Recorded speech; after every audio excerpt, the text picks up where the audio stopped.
Merveilleuse journée à tous, que le Seigneur vous bénisse et qu'il vous accorde sa paix, qu'il vous soutienne ce matin dès votre réveil, qu'il vous soutienne durant tout le parcours de la journée, qu'il soit avec toi dans tout ce que tu es en train de faire en ce moment, qu'il te renouvelle l'intelligence, qu'il te donne la grâce et qu'il se manifeste puissamment à l'intérieur de toi. Alors ce matin, nous allons parler de la puissance de la parole de Dieu. Jérémie 23, le verset 28, il est écrit que le prophète qui a eu un songe raconte ce songe, et que celui qui a entendu ma parole rapporte fidèlement ma parole. Pourquoi mêler la paille au froment, dit l'Éternel? Ma parole n'est-elle pas comme un feu, dit l'Éternel, et comme un marteau qui brise le roc? Le Seigneur nous confirme que sa parole est puissante, mais pourtant plusieurs d'entre nous ne voient pas et ne vivent pas cette dite puissance.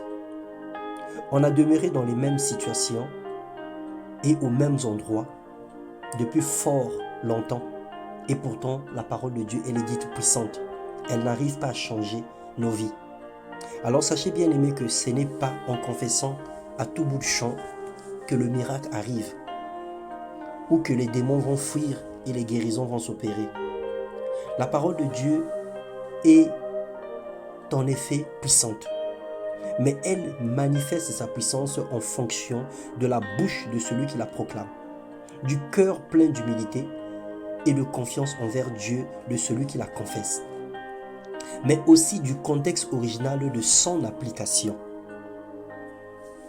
Je disais que la parole de Dieu se manifeste en fonction de la bouche de celui qui le raconte, en fonction du cœur plein d'humilité et de confiance envers Dieu de celui qui la confesse, mais aussi du contexte original de son application. Dans Hébreux 4, le verset 12, il est écrit « Car la parole de Dieu est vivante et efficace, plus tranchante qu'une épée quelconque à deux tranchants, pénétrante jusqu'à partager âme et esprit, jointure et moelle.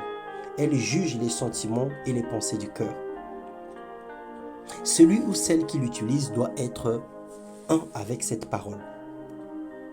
Elle doit croire de façon aveugle, car cette personne n'a pas besoin de voir pour croire.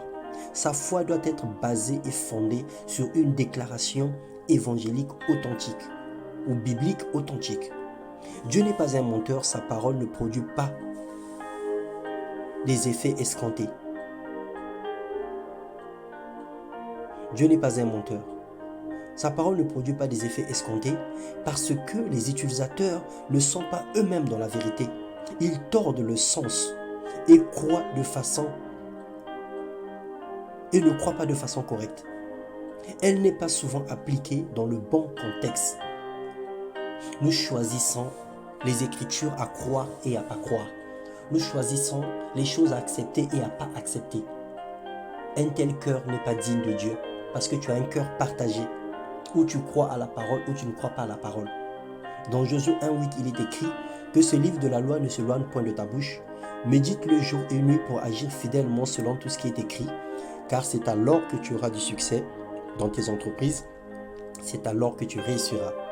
Alors que Dieu nous donne la capacité d'appliquer sa parole et de marcher avec elle intégralement, que cette parole trouve une place prépondérante dans nos cœurs, que cette parole soit le miroir qui nous permet de regarder le reflet de notre vie, qui nous permet de se regarder tous les jours pour savoir comment marcher, pour savoir qu'est-ce que nous sommes devenus, que cette parole nous emmène à la maturité spirituelle, afin que nous quittions le lait et que nous mangeons de la nourriture solide, que nous soyons patients